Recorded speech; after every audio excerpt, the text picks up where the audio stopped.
Does the Bible and theology speak to social media? Social media is one of the most crucial revolutions in the way that people in our world connect with one another. Welcome to Theology Breakdown, which is all about life, God, and the Bible, where we seek to break down the transforming themes of theology in an accessible format. Dr. Bryce Ashlin-Mayo believes that the Bible and theology has a lot to say about the way that we interact with one another on social media. He wrote a book called Age of Kings, Pursuing God's Heart in a Social Media World. In this episode of Theology Breakdown, we unpack some of the key themes that arise from his book. Let me first introduce you to the author of Age of Kings, Dr. Bryce Ashlin-Mayo. Bryce has been married for over 25 years to Lori, and they have 3 great kids. Bryce has served in full-time pastoral ministry with the Christian and Missionary Alliance in Canada for about 25 years in a variety of roles. He now serves as lead pastor at Westlife Church in Calgary, Alberta. Bryce has a Bachelor of Theology from Ambrose University, Masters of Divinity and Pastoral Leadership from Taylor Seminary, and has completed his Doctorate of Ministry in Semiotics and Future Studies from George Fox University. Check it out. Bryce, thank you so much for joining me today here with Theology Breakdown. Really appreciated your book. Hey, thanks for having me, Josh. It's great to be here. Obviously I got acquainted to you through the Lausanne movement many years ago, and I also got more acquainted to you through, of course, your book, Age of Kings, Pursuing God's Heart in a Social Media World. I'll be honest, a lot of times when people talk about social media and living for the Lord, sometimes there's just a lot of cliches, but when I read your book, I was happily surprised at how thoughtful you were when it came to the Bible, theology, and how it can speak to the way we're living in our world today. And a lot of us are living in a way through social media, right? That's a part of our existence right now. It's changed the way we live. And, I'll be honest, I was actually using your book for my time of devotionals, actually. So I would actually read one chapter each day. And you know what? I really love the way you split up the sections in each chapter. You unpacked an idea, and then you had close with a royal reflection, a reading from scripture, questions for reflections, and some action items for a response. This was not filler content. I'll be honest, sometimes I read some books and when they kind of want to get into application and reflection, it's kind of a little bit filler, but yours was super thoughtful and I felt like I could really engage there. So first off, thank you for writing this. It was excellent. And thank you. I really hope more people could really engage with this book and get it. I'm gonna put a link in the description below for you to purchase it. But Bryce, tell us a little bit about yourself. It's June 2020. We're in the midst of social distancing in light of COVID-19. I know you're pastoring right now. Tell me a bit about what life is like for you, ministry-wise, and with your family. Yeah, so it's June 2020. So this will go down in the history books as one of the weirdest times of our lives. And so, we're in the midst of this kind of pandemic like everybody else. And so my wife and I are working from home. We have 3, our oldest is in his 3rd year university. So he's working this summer landscaping, social distancing as he does. And then we have our twins who are graduating from high school. So our daughter's wrapping up school online, and then our son who has Down syndrome is wrapping up, and we haven't killed each other yet, so it's a pandemic miracle. But no, we're trying to do our best in this season for sure. And then church, all churches, we made the pivot online. We always had an online presence, but made a specific strong pivot to an exclusive online reality for the time being, with everything we did, with a thought that we would continue after.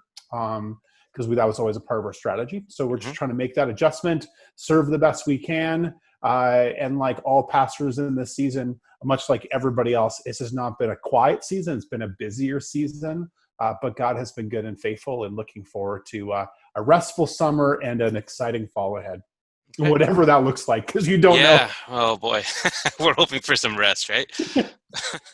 Yeah, absolutely. That's Yeah. awesome. That's Yeah. awesome. So you got a full life right now with everyone at home and working and kids, and yeah, that's a lot of our lives right now. Work full Yeah. time with kids at home. It's a blessing, a lot of bonding, but of course there's a lot more responsibility with that. So, Absolutely. well, let's kind of dive into this topic, Sure. Bryce. You know, as I kind of said earlier, sometimes a lot of people use a lot of cliches when they talk about social media and living for God. And as I said, your book was super thoughtful and insightful when it comes to theology, scripture, and how it integrates with the way we use social media. And I was like, man, this guy is really going deep here. Like a lot of like genuinely strong insights here. I was like, wow. And then I did, of course, some little digging in your footnotes and found out that you did doctoral research on the impact of social media on preaching, which is very fascinating. Tell me about what that work was like. Yeah, so I did that. Interestingly, like I did that work like 5 or 6 years ago now, and completed that, which was about a couple of years of my life in advance of that. So I felt like, because at the time it was a little bit ahead of its time. Like nobody was really asking these questions, and so I had formulated a bit of this book, Age of Kings, in my mind before, and just didn't feel like it was ready to be birthed. But yeah, like I did my research, studied with Len Sweet, a great scholar, friend, prolific author. Yeah.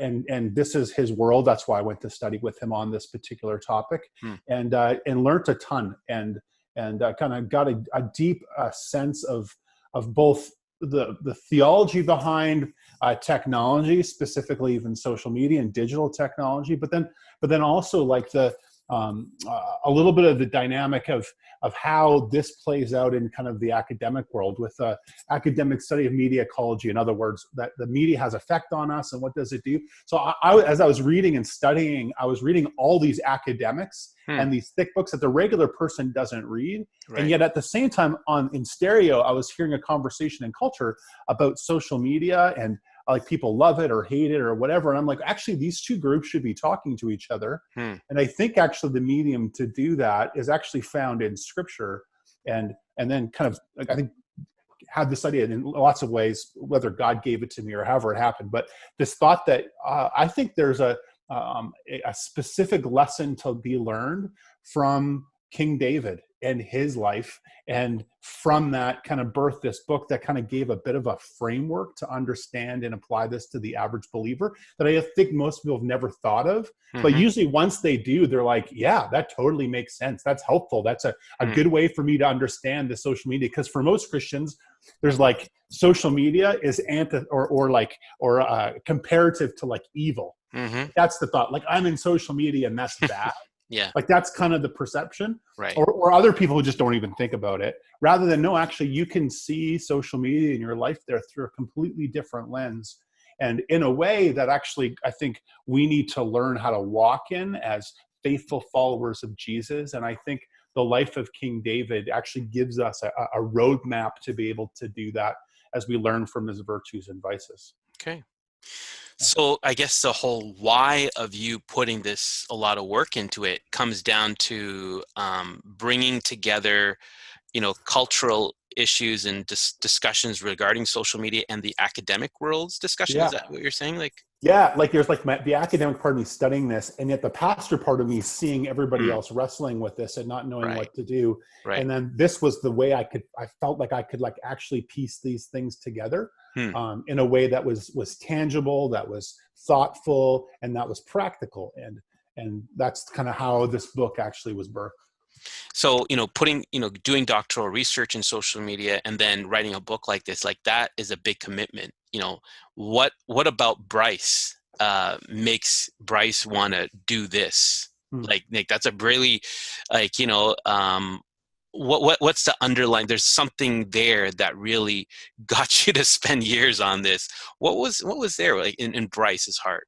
Yeah, like Bryce's heart loves. I'm a pastor, so like Bryce's heart is a pastor. So when I was looking at studying, that my doctoral work, my dissertation is on the impact of social media on preaching specifically. So the heart of the pastor is like, how do we help people embrace preaching in this new construct of our world, that people are changing all their thoughts of relationships, power structures, how they interact with truth, all of that. So what does that look like to preaching? But then also the pastoral heart to like, how do people follow Jesus faithfully in a world that's radically changed, and people kind of got thrust into the deep end of digital technology and don't know what to do and are kind of stumbling.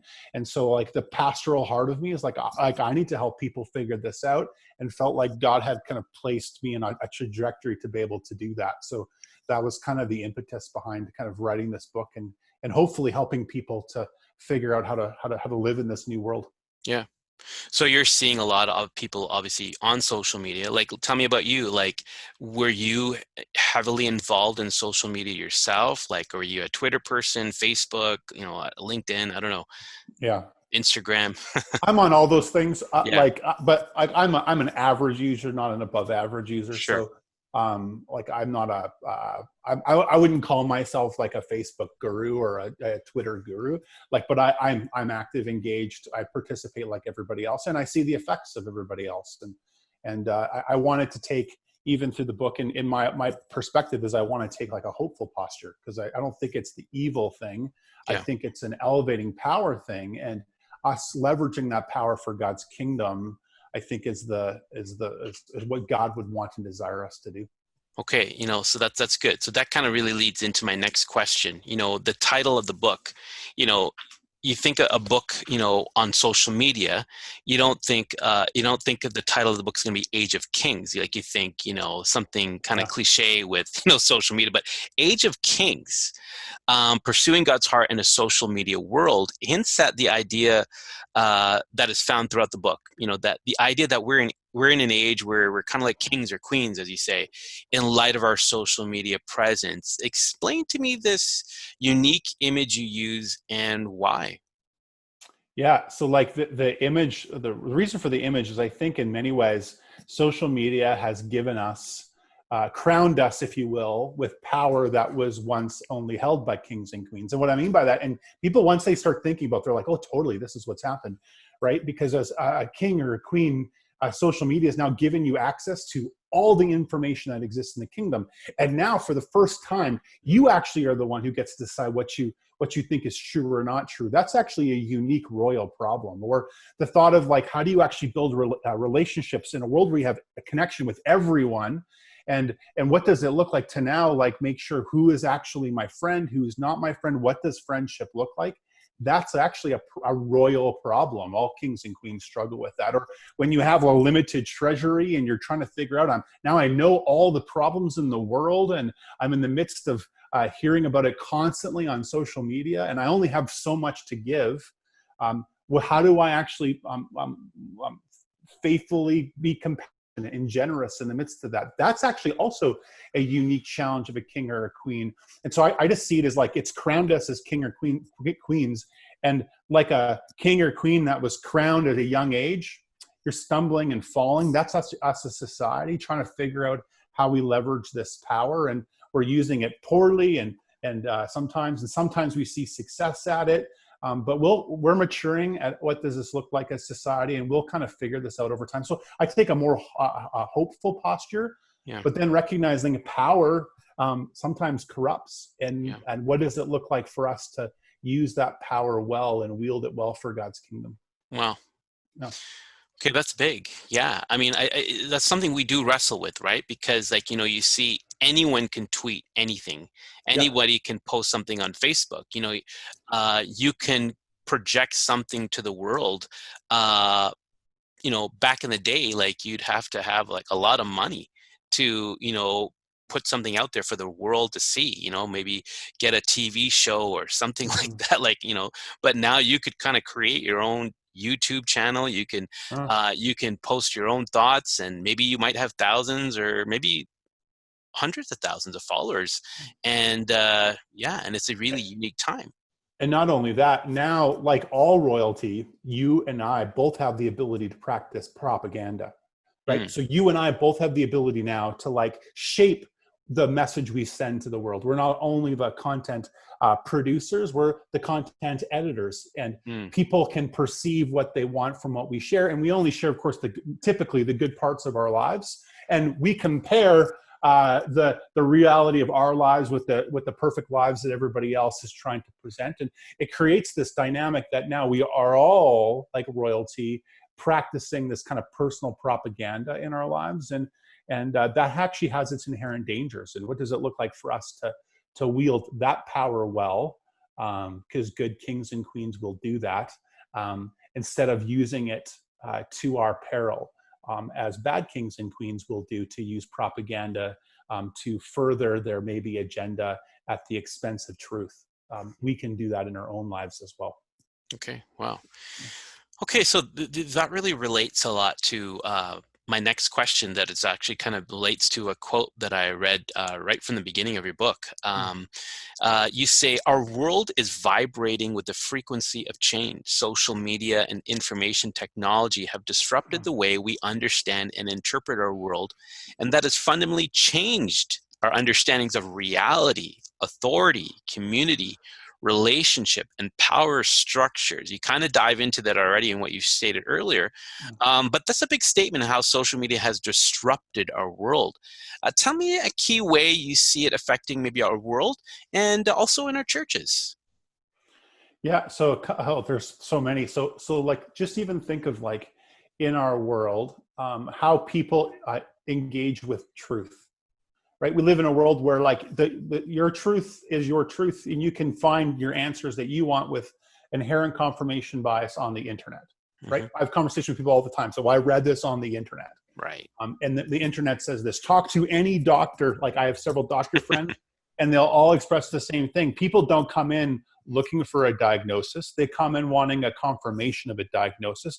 And if the doctor, who most of my friends are very good doctors, if the doctor was to say, like, I don't think that's the case, they'll argue with the doctor that they're right and they're wrong. Like, there's a sense for all of us that we are the arbitrators of all of our truth now. That's actually, again, one of the things that kings and queens uniquely do. You get to choose what's truth and what's not truth. And then again, you can fall for kind of the fake news dynamic that exists all around, because we're all susceptible to the confirmation bias that exists, where I'll just find something or listen to the voices that confirm the thing I already want, because there's just so much information out there that our brains can't process it all. So it's a defense mechanism. So I can't think. I just want the easy answer, and it must be this. So I'll listen to this channel. I'll read this news site, because that's going to confirm what I'm, and I don't want to be confronted by a change in maybe what I think is true, or the things that because that's actually uncomfortable. I don't want to go there. So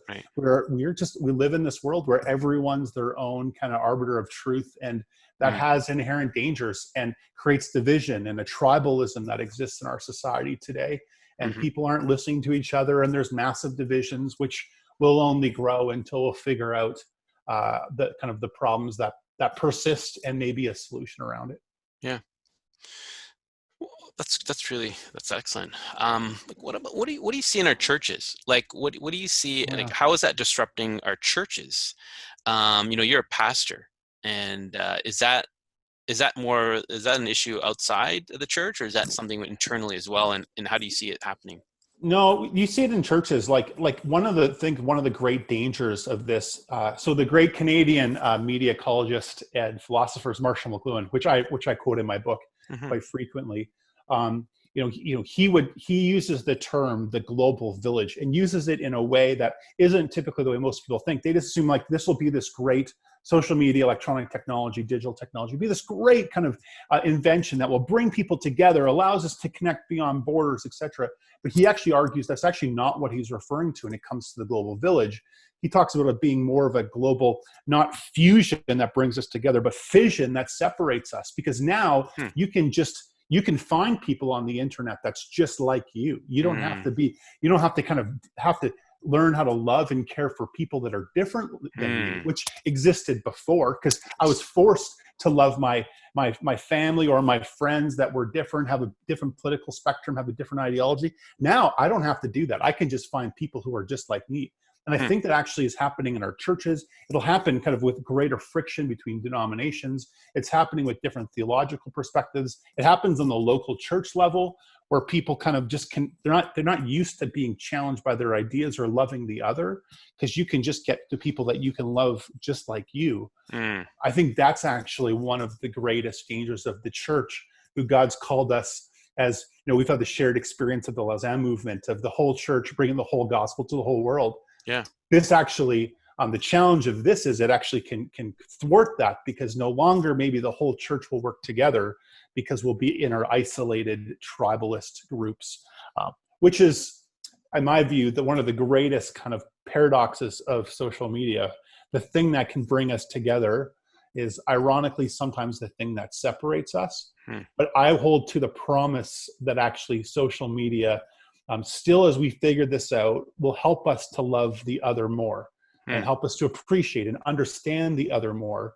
And I think you're even beginning to see this kind of play out a little bit when it comes to people using, I talk oftentimes about this idea of taking the microphone and turning it around, or the megaphone and turning it around, instead of using the internet to like broadcast to more people. I can actually turn that around and use social media and the internet to listen to more voices, and to build a sense of compassion and understanding. Right. And I think we're learning how to actually do that, because our first response is always to talk and not listen. Right. And now I think we're learning, oh, that's actually a problem. I'm in my own echo chamber. So what does it look like to turn that around and expand that, which social media also provides the opportunity to. We're just learning that actual direction in our communication and use of it. So you're kind of saying like listening. So it's almost like, in social media, in the social media world, like we need to maybe follow people with divergent voices that are very different from us. Yeah, in my book, I think I talk about this idea of a social media audit, this regular experience of taking time to check to make sure that not everyone's the same as me. And as much as it's annoying sometimes to be confronted with articles I disagree with, but what does it look like to say, I'm less interested about the article, but what does it look like to know the person that's connected to the article? Right. As a family or a friend or somebody, how does it look like to love the other? Because Jesus said they'll know we are his disciples, his followers, by our love.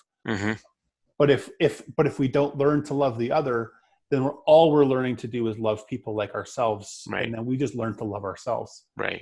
Not love others.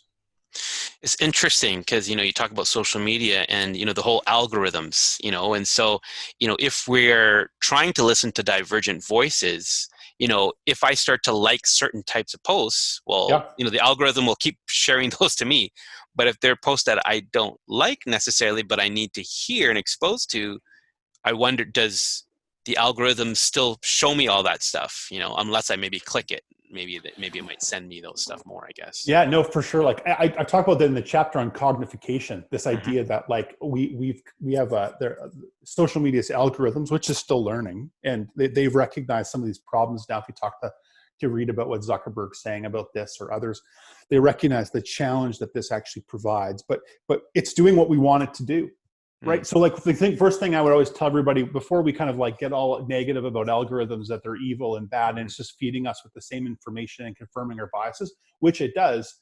But we wanted to do that because when I Google something, I like there's like the sea of information is massive. That's right. I don't have the time to like look at something. I want it to give me the information I desire. But the challenge of that is, of course, when it does it, it just gives me the thing that I want. It's the Eli Parsers thing, the Google filter bubble, which is a great book, by the way, and his TED Talk's also good. And I refer to it in my book, this idea of we get stuck in our Google filter bubble with the algorithms that Google uses or Facebook uses. And what does it look like to intentionally sometimes break ourselves out of it? And over time, technology will learn that it needs to also break us out of our own kind of confined view. Because my sense in the book, the chapter on cognification, is that that's exactly what servants in a kingdom does, right? Like we look negatively upon all these devices that give us what we want, but that is actually in fact what servants do to a king. They're waiting to give the king whatever it wants before the king even knows it wants it. Wow. That's the definition of an algorithm. Hmm. So as a person now crowned with royalty from social media, I got to be aware that like I'm filled with yes men in my courtroom, and is the same as when it comes to social media. And so it's important to check our biases, to do the social media sameness audit, I call it, and make sure that we're getting divergent views in our lives so we can learn to get outside of our bubble and love more people better and rely on the Spirit to allow us to do it. That's really helpful. That's good. Tell me, like, were there any myths about social media that you wanted to dispel? Maybe within culture, within society, or even within the church? Yeah. Well, the myth I would want to dispel is it's neutral. So that's a big one. Like, I'm writing on that now for a different book. But the sense of social media sometimes is that, it's like amoral, which is true. It's like technology is amoral. It doesn't have a morality to it, but it does have a trajectory to it and a sense of it. It oftentimes has a leaning. If nothing else, it affects us. And so social media is the same. Yeah, sure, it's amoral, but it's not ineffectual. It actually affects us. It affects how we understand others. It reflects how we understand power structures. It affects how we understand our world or information. And so I would want to challenge people with that. Like it actually is important to think about. It is important to reflect on. I think I would challenge people to do it hopefully, challenge followers of Jesus to think of this power as a way to move the mission of God forward.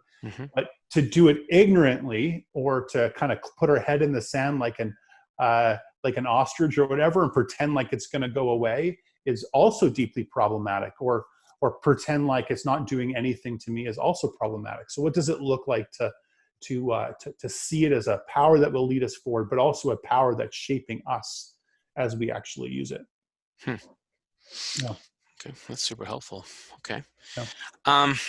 You've touched on a lot of stuff already, but right now we're in the midst of a pandemic, and most of us are at home most of the time, and so I think I've noticed even social media has become even more used than before, and I think we're seeing good things for sure, some good news, but of course we're also seeing maybe a lot more things that can be very discouraging, maybe because of the evil and injustices we're seeing around the world, and that that prop up on our social media timelines, and then in the news in general. And so why don't you, for our time right now, we're in June 2020, we're in the midst of a pandemic, people are at home, and I pick out one of the chapters in your book that you think is particularly relevant for our current day realities. And why don't you explain some of those concepts to kind of help our listeners to grow in their walk with God as they also engage with social media?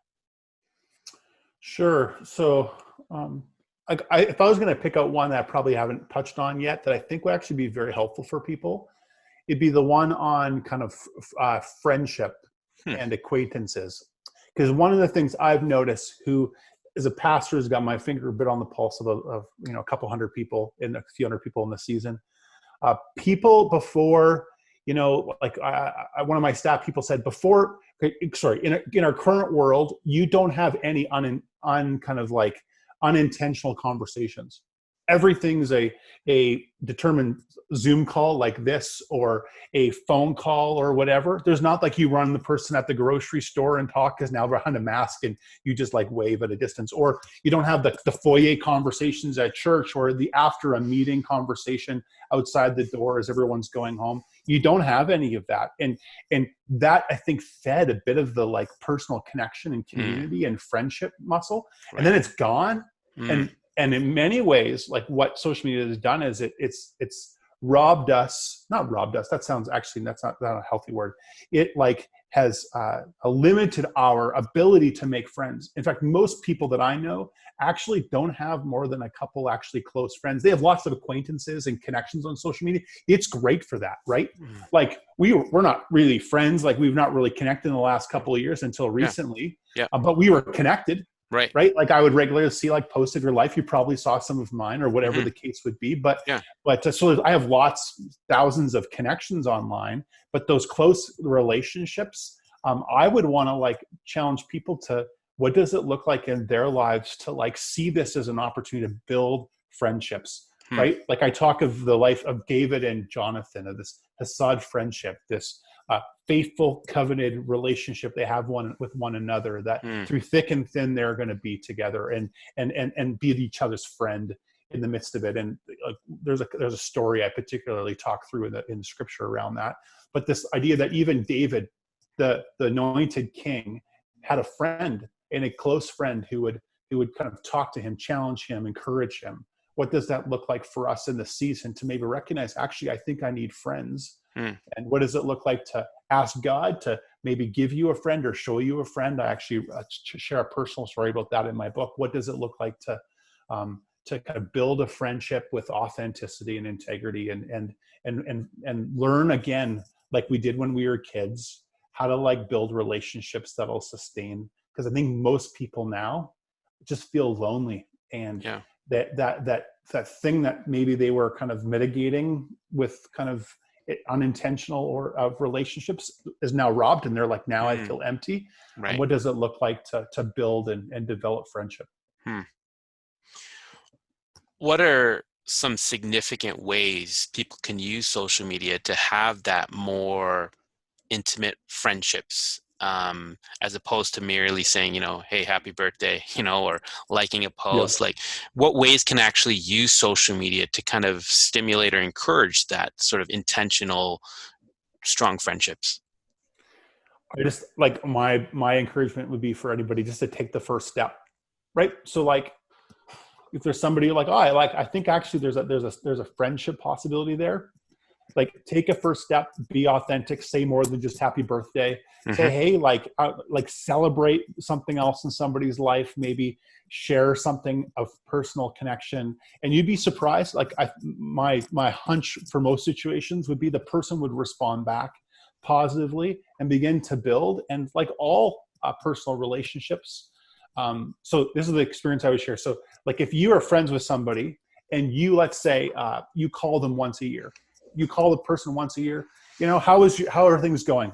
Things are good. Nothing's changed. Everything's fine. Like, that's kind of like the conversation. You call them every day. You have a 2-hour, like whatever, like you have a longer conversation because you're like, my kids are driving me nuts.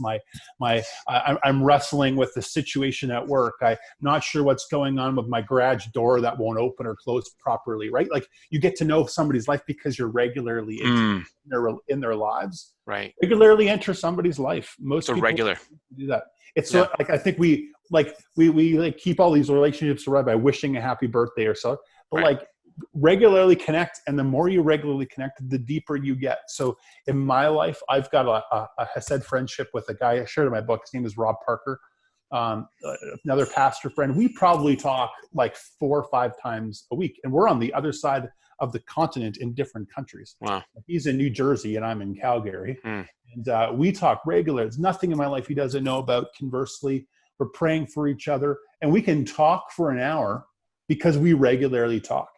Where if I was to call somebody that I connected with 2 years ago, how are things going? It's fine. Like, you just don't know how deep to go. And yes, there's a whole 2-year distance to discuss if you wanted to. So I think that'd be the key thing. And take the first step, enter somebody's life, regularly do it. Pray for the person. Prayer is the great lubricator in a relationship because it invites God in. And just walk with another person. I think if people just did that, they'd be surprised at the richness that would provide to their life. It's good. It's really good. Yeah, I agree. That's super helpful. King David is obviously the prominent character that you kind of make those connections with in terms of, being that right king in this moment. And so you kind of acknowledge, he's not perfect, but you chose David versus... He's actually quite imperfect. If you read it through that lens, he's not the greatest person. So So, you chose David versus, Josiah or any of those other kings. What about David in particular that stood out to you as someone that was really helpful for this conversation? Oh, that's good. yeah, there's so much in David's story. We know so much about David's life, and even his like rise and fall in his kingship.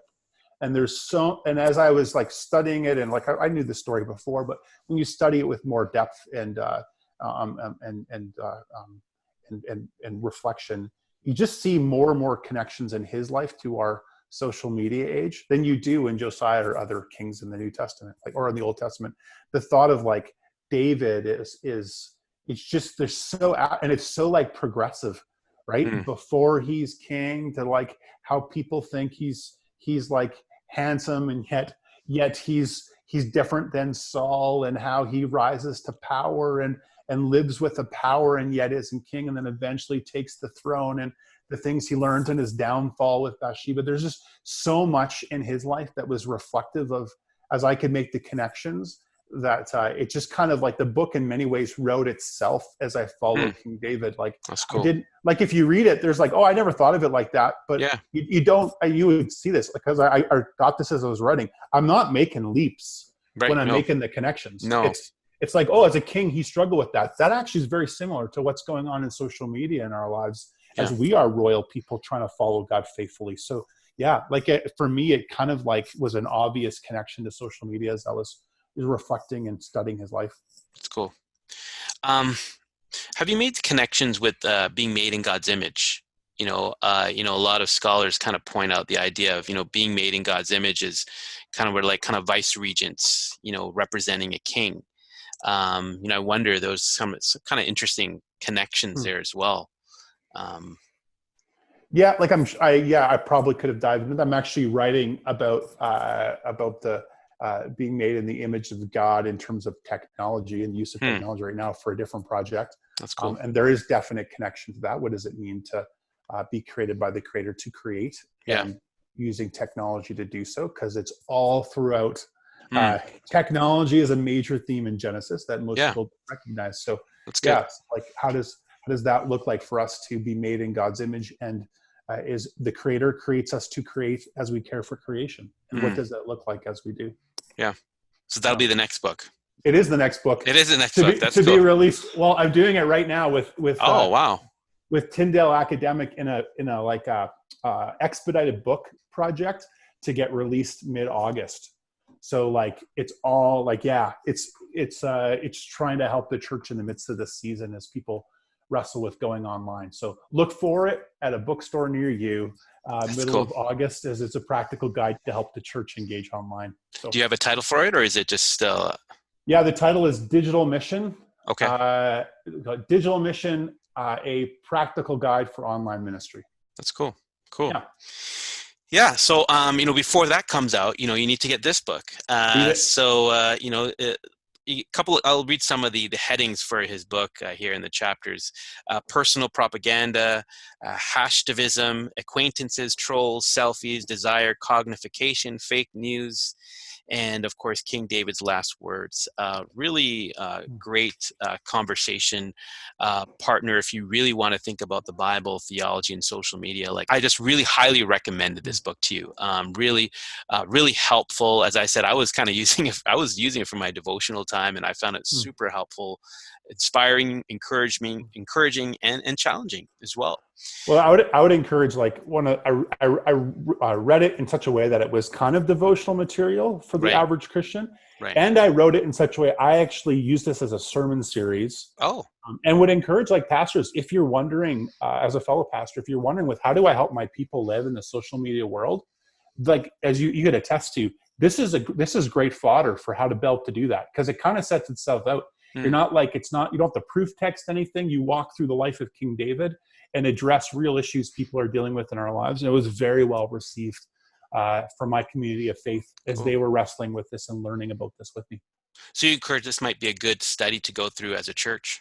Yeah, or a small group. It's designed for that. There's questions in there to facilitate it. But it's highly practical. And like I said, it's not anti-social media, and it's also not like ignorant, naive embrace of social media.